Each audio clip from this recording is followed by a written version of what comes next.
Books make you hope. Books make you dream. Books make you laugh. Books make you scream. This is the Books That Make You show, discussing books with authors and experts, unraveling the inner pages of all the books that help make us who we are. Hosted by Desiree Duffy. It's time once again for us to have some bookish fun. Welcome to Books That Make You. I'm your host, Desiree Duffy, and we're talking about books that make you see America through the eyes of an immigrant. Most Americans today can trace their ancestry back to immigrants who came here from another country.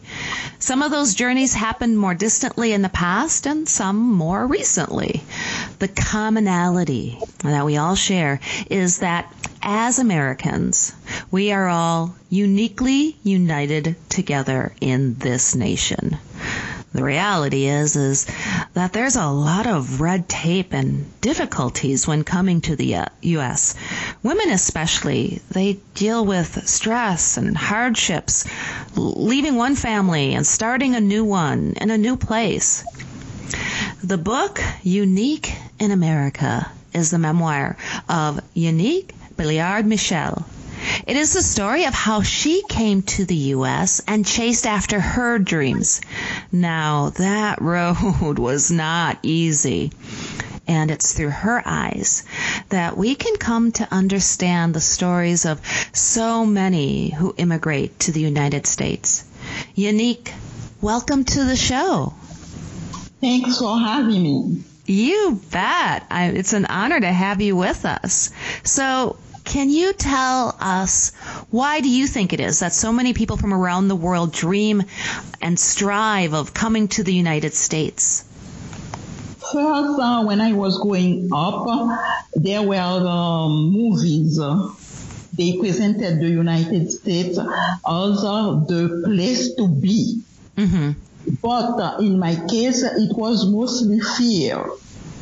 Fear of the policemen, Tonton Macoute, and also because there was what we call babouquette, with no freedom of speech. Oh, okay. We could not criticize, we could not expose our opinions. So my husband was the one who decided to go to the United States, and I followed him. Mm-hmm. And it was from Haiti that you immigrated from. And when was that? It was in 1981 for my husband and myself in 1984. Tell me a little bit more about that atmosphere, because it sounds incredibly oppressive, and that's the thing that I think sometimes people forget is when people are immigrating to the U.S., it's because they're trying to come to a place where they can express their ideas. They have a similarity and a commonality with people in the United States. And I can only imagine that living in a suppressed society, that's got to feel just terrible. That's got to be awful. Can you tell us a little bit more about it? One afternoon, my husband and myself, we were going to a school, the Frère of Mpaslavo, to be, there was a theater. It was about Peletete. And when we got there, the streets, they blocked the streets, and we asked people were coming out. And we asked them what happened, and they said, no, you cannot go inside because the police are there, and they said no theater, no party, nothing. So you have to go back home. It was one of the decisive moments that made us look to the United States to leave our country. It had to be difficult. Tell us about the process and the red tape and some of the challenges that you and your husband too, that you faced when you were immigrating. First of all, in our case, we came with the visa, and we overstayed our visa. Mm-hmm. When you do that, you don't have the legal papers to work, which means that even if you have a diploma and the equivalency to work in the field, you can't. So you have to do menial jobs to just survive. And you are always afraid that they will get you. But in our case, when in the 1980s, there was a market for immigrants, illegal immigrants, which means that there were factories and there were corporate people willing to employ you at a very, very, very low wage. And that's unfortunate, too, because they were basically exploiting you. They were exploiting your situation and paying you much, much less money than they would pay somebody else, and basically making you work really, really hard and not make a lot of money, right? Yes, but it's a part of the American dream. They have to exploit you. It's from the beginning. This was our understanding. It's part of the process. If you don't have a parent or a family member close enough to give you the papers, so you have to pay a price.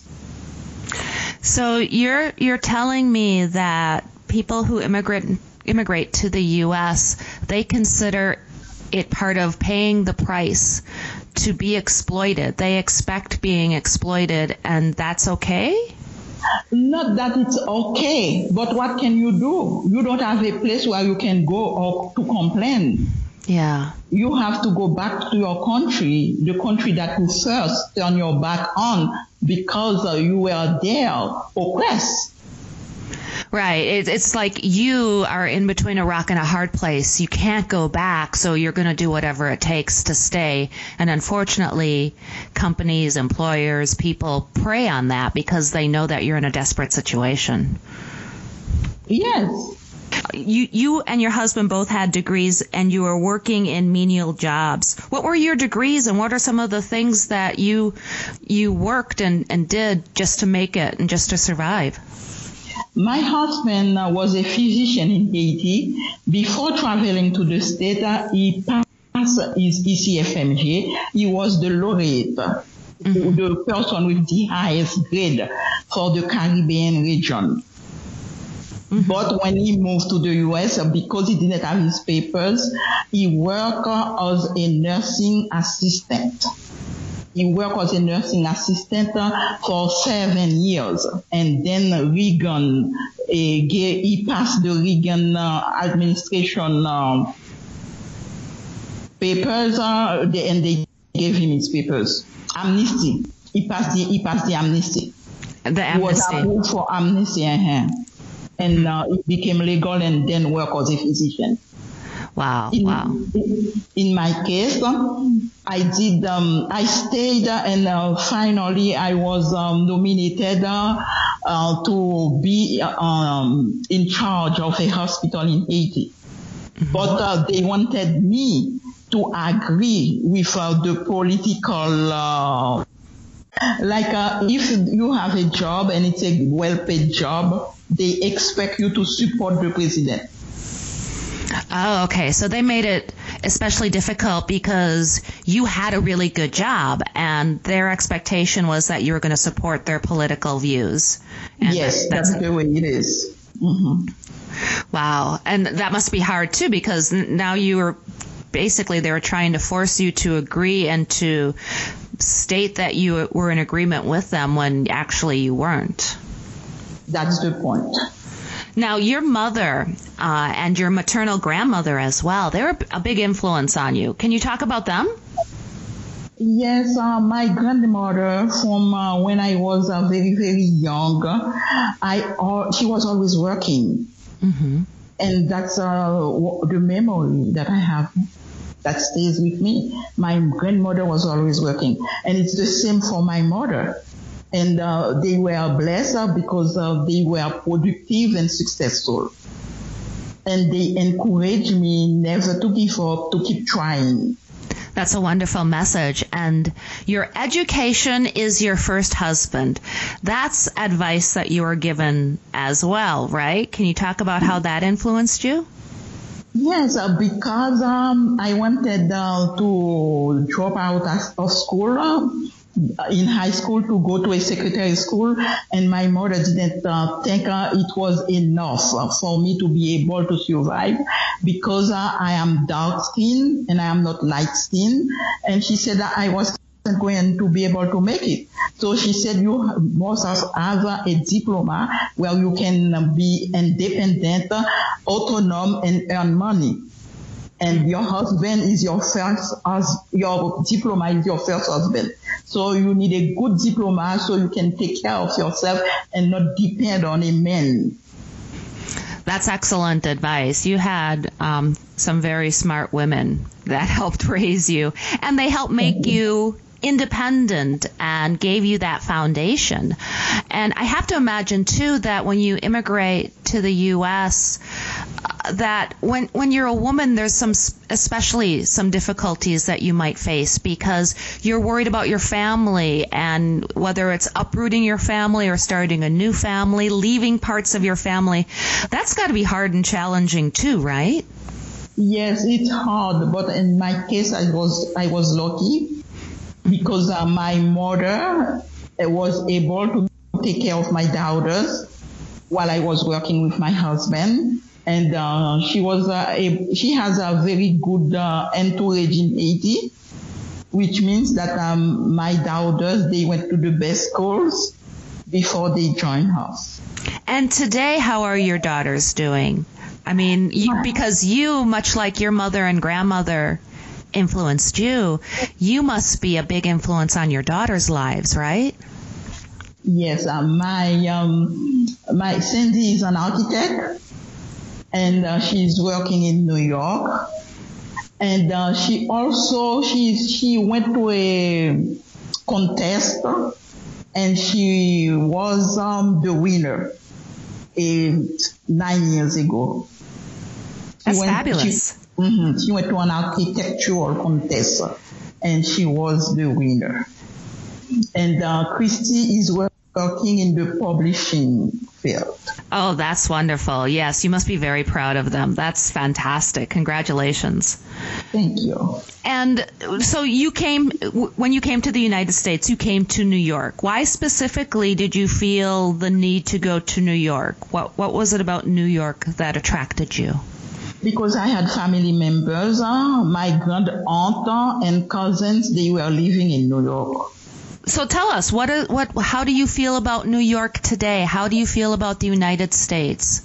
What are your thoughts on, what's going on in the world with the U.S. on the center stage today?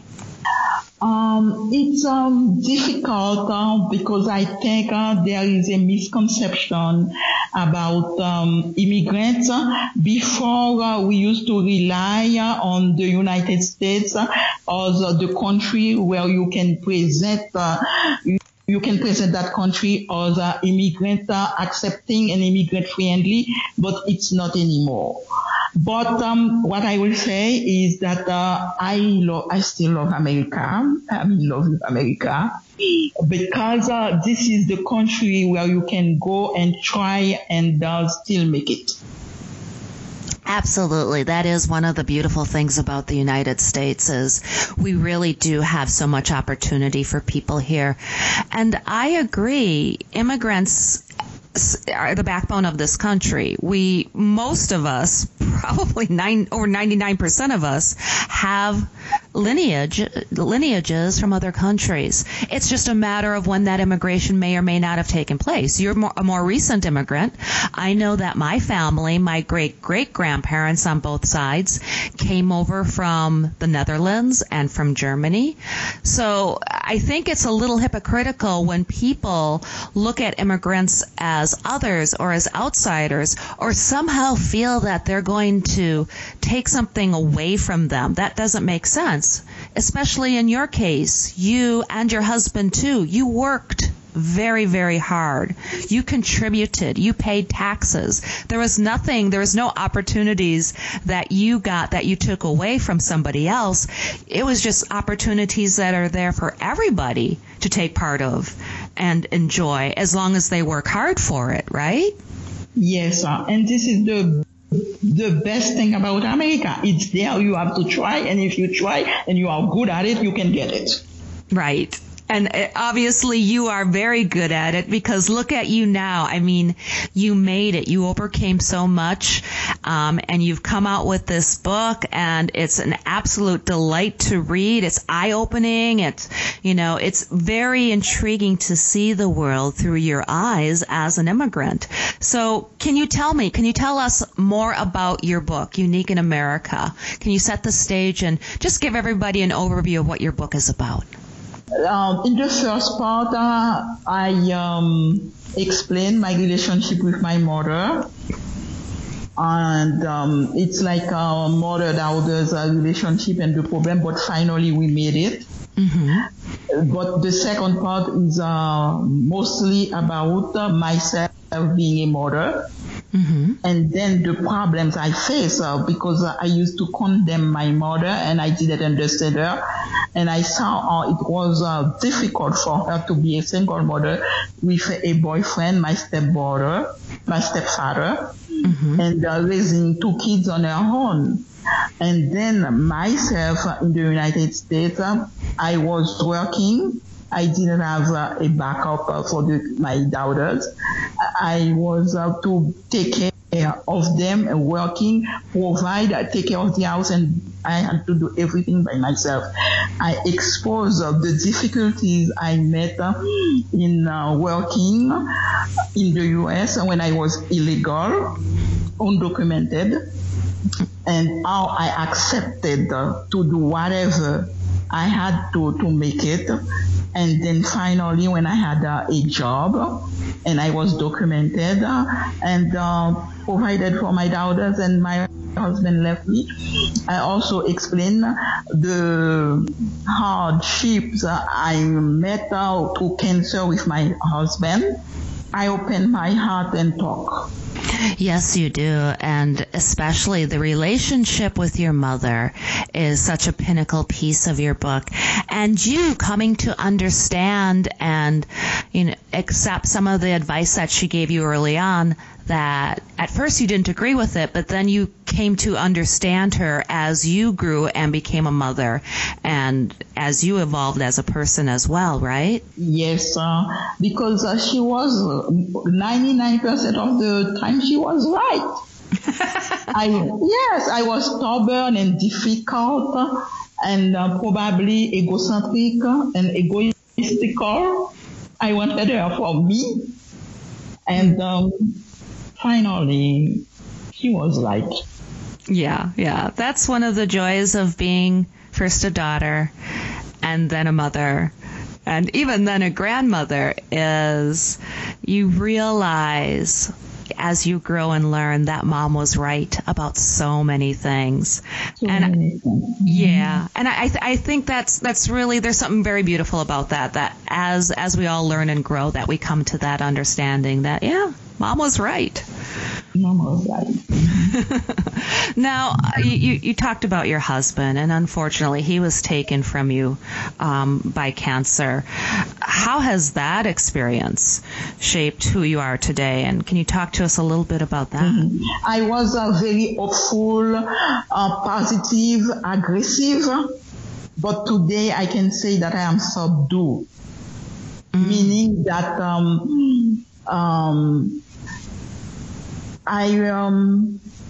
I will accept if I don't make it and try again, but I won't be as desperate like I was in the past.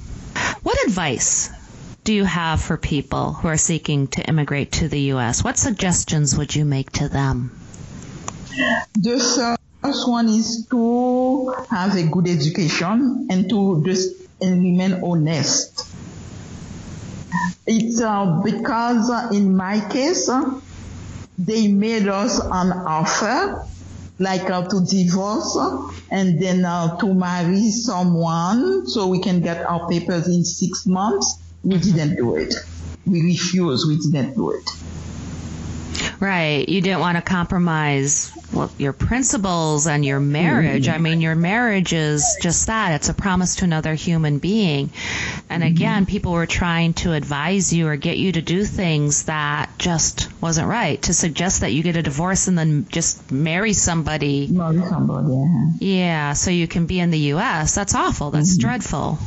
Yes, so we didn't go for it also. And even that, at a certain time, we considered drugs, because it was easy for us to get involved in drugs. And then we thought about it and we said we cannot do that because our parents did not prepare us for that. What would our mothers and fathers say if we did something like that? And we back off. And again, it goes to that experience of immigrating to the U.S. because it puts you in a situation where you need things from people, right? You're vulnerable. It's very much you need something so bad. And again, in some cases like yours, the person can't really go back to where they were, so they'll do anything. And so you can come to an understanding how some people might get wrapped up in things that they would normally never do. But if your family's on the line, if your life is at risk, if you have no other choice, you can understand a little bit why, unfortunately, some people might turn to smuggling drugs, or they might do things that, are questionable. Their morals get questioned. And to your benefit, and congratulations to you for standing up for your principles and just saying, no, we're not going to do that. Because ultimately that made it so much harder for you. You could have done the easy thing. You could have, quote unquote, taken the easy way out, but you didn't do that. We didn't do that, and it happened in a funny way because we were watching TV and they showed us some smugglers. And we look at them as bad people, and we said we don't want to be like them. We don't want to look like them. We don't want to do bad things like that. Forget about it. No money. It's not who you want to be. No. If you could, Yanique, give your book to one person in the world to read, like a world leader or a celebrity or some kind of influencer, who would you give your book for them to read? President Trump. What do you think President Trump would say about your book? He would probably say, my God, my grandfather probably had those experiences. And that's the beautiful thing about reading your book and coming to an understanding and seeing the world through somebody else's eyes. I mean, that's the wonderful thing about books just in general is you get to kind of slip into somebody else's skin and see the world or see reality, life in a whole new way. And I think your memoir is it's so magically written, and it really does open your eyes, and it gives people a whole new perspective. So congratulations for doing that. And thank you for bringing this wonderful book, your story, to the world. Thank you. Now, can you tell us what you're working on next? Do you have any other books or projects or writings or anything else in the works right now? Yes, I'm working on a book. It's about an American soldier in Iraq who committed a crime. It was a war crime. Mm-hmm. But that crime changed him and will follow him. Oh, I love it. That sounds really intriguing. Because what he did is considered a crime, but in reality it was an act of kindness. Mm-hmm. Oh, I love it. That's a great premise. So can you tell us where people can find out more about you online and where they can find Yanique in America? They can find Yanique in America on Amazon and myself on my Facebook page.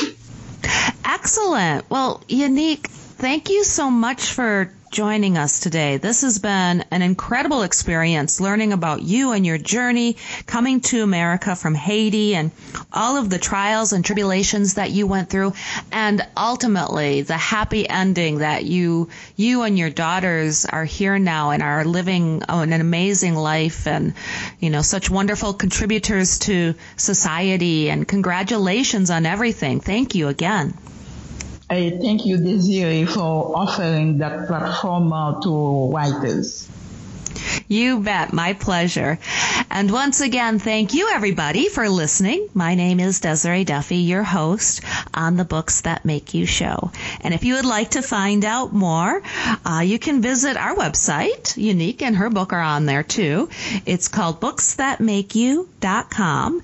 And you can also follow us on Facebook and on Instagram. Until next time, enjoy all of the books that make you who you are. The executive producer for Books That Make You is Desiree Duffy. Produced and sound mastered by Phil Giangrande. Engineering by Dave Nabox. Social media and promotion by Bree Sweeter. For more, visit booksthatmakeyou.com.